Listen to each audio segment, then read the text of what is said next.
swaha tatsaviturvarenyam bhargo devasya dhimahi dhiyo yo na prachodayat. So let's talk about triples. Gayatri mantra in its structure is nested triples, as you saw from the diagram in the music video.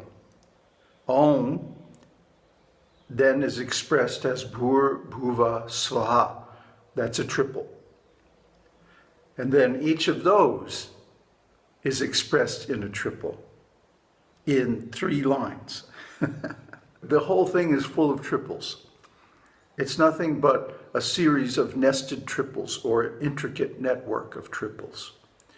And for example, we went through the lines of the Gayatri mantra, the different parts of its structure, in a linear way, pranava, mahavyadriti, and that the first line, tat savitur varenyam, explains the meaning of bhur. The second line, bhargo devasya dhimahi, explains the meaning of bhuvaha.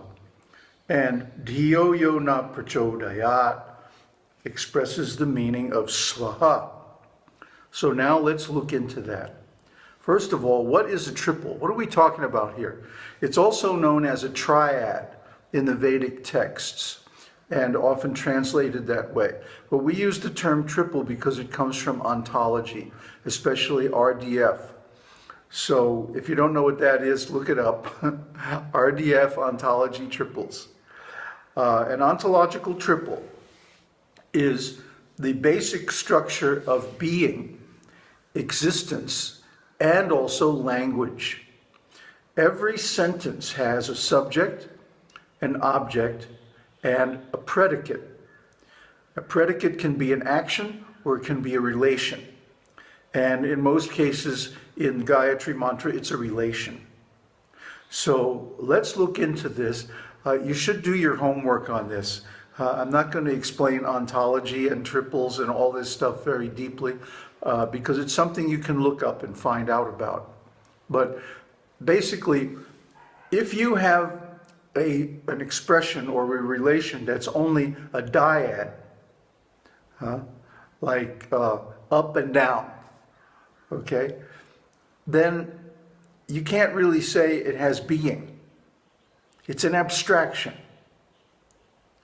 But if you say up is the opposite of down, now suddenly you have something concrete to talk about. They have a relation to each other. So this is the minimum necessary for language, for expression, because it's the basic unit of existence, of being in the world. So now let's take a look at Aum. Aum is called the pranava. That means it's the source of life, the root of existence. And how is that? Well, first of all, it's a combination of 3 letters, A, U, and Ng. M with a dot over it, which is a nasal sound. In Sanskrit, almost any letter can be nasalized by the addition of the bindu, the little dot. And the semicircle or slash underneath it means that it's extended, it's carried out to the length of a whole letter, 1 matra. We talked about last time, the duration of the letter Om is 3 matras. A, U, Ng, and then the half matra silence at the end. And if you go back and listen to the kirtan version, you'll find that we put that in. We made the music like that. Om is 3 beats and then a half beat silence at the end. So why is this important? Because it makes a triple. Okay, A, U, Ng is the pranava, the triple of the pranava. And what does it all mean? Well, A stands for sat, or existence. U stands for chit, or consciousness. where Ananda stands for bliss. So if you chant Gayatri, you'll have plenty of that, don't worry. Of course, these aren't personal level existence, knowledge, and bliss. These are universal existence, consciousness, and bliss. Because Aum, after all, is the symbol of God, Brahman. So even though it's just a symbol, simply by chanting this mantra, you can realize it. And I'll explain how that works in the next video, which is going to be on practice and the analysis of the conclusions and so on. So anyway, pranava. Now, if you're into Shaivism, it can also represent Satyam, Shivam, and Sundaram, which is the same thing as Sat Chit Ananda. Okay? Those of you who are in South India will understand this. So now the whole structure is like this. Aum, composed of 3 transcendental letters, representing existence, consciousness, and bliss, and is then broken down again into another layer of triples. Existence consists of creation, maintenance, and destruction. Consciousness consists of the seer, the seen, and seeing. The subject, the object, and the relationship. And Ananda, or bliss, consists of the self, the beloved, and rasa. Now what is that? Well, that's a deep subject, very deep subject, which is talked about in the Bharat-Natya Shastra in the early Vedic period, and later on in the Bhakti Rasamrita Sindhu by Rupa Goswami. Rasa is the flavor of love between the lover and the beloved. So when one loves someone or something, it's not an abstract thing. It's a feeling, a definite mood or a sensation of emotion. And this is called rasa. There are 5 major rasas and 7 minor rasas. And it's a whole deep and complex subject that I really don't have time to get into here. But again, if you really do your homework, you should research it and find out, because you will experience it if you chant this mantra.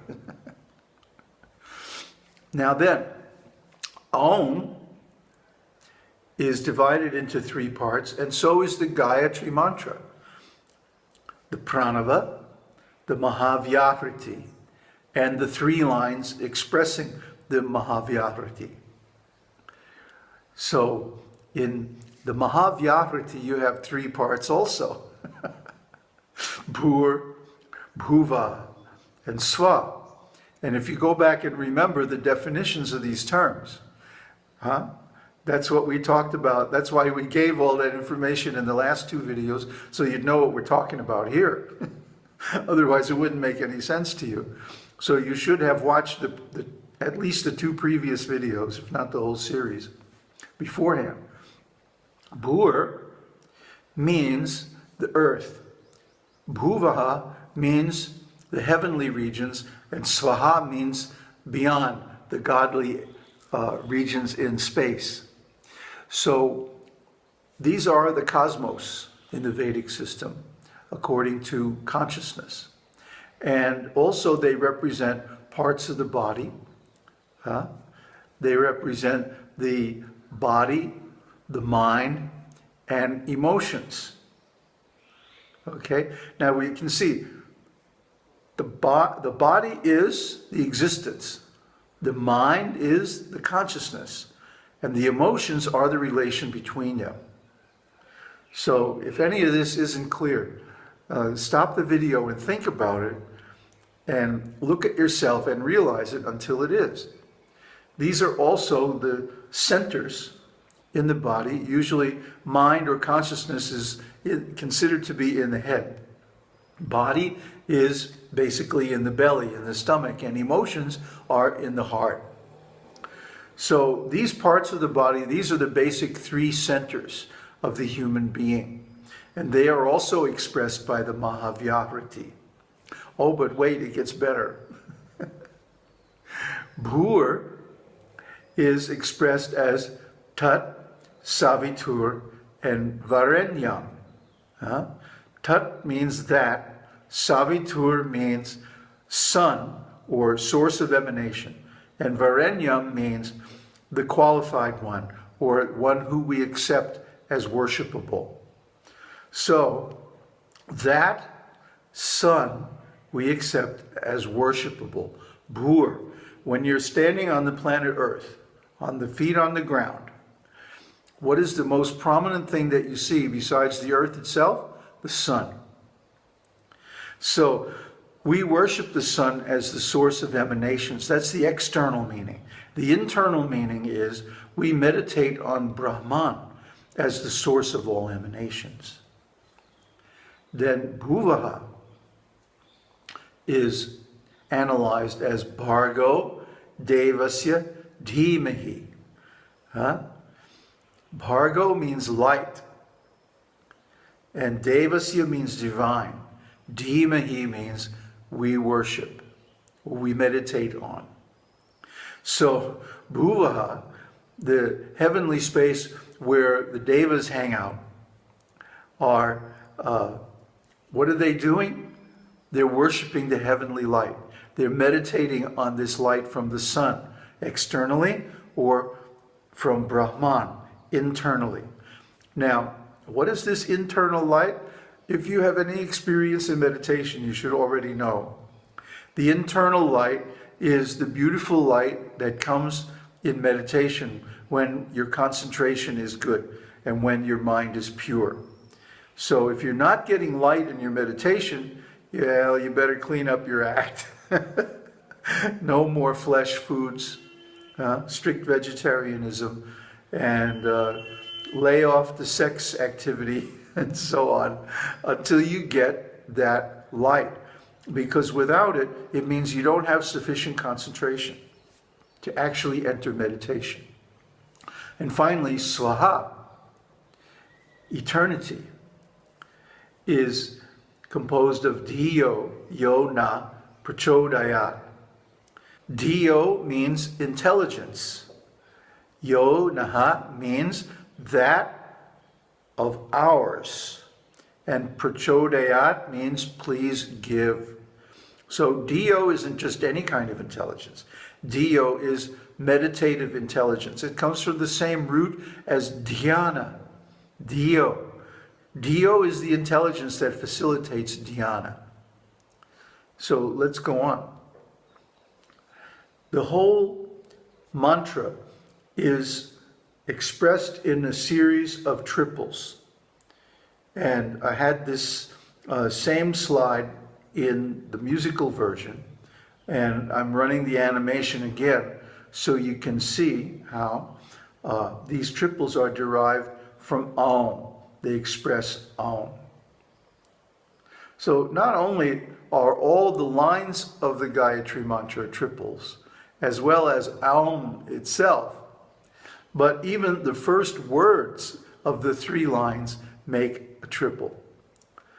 First words of the three lines are Tat, Bhargo, and Dhiyo, right?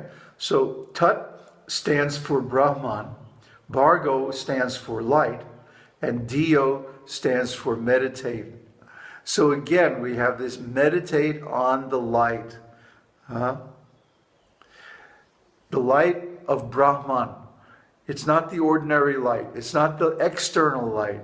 It's not material light, but the light within.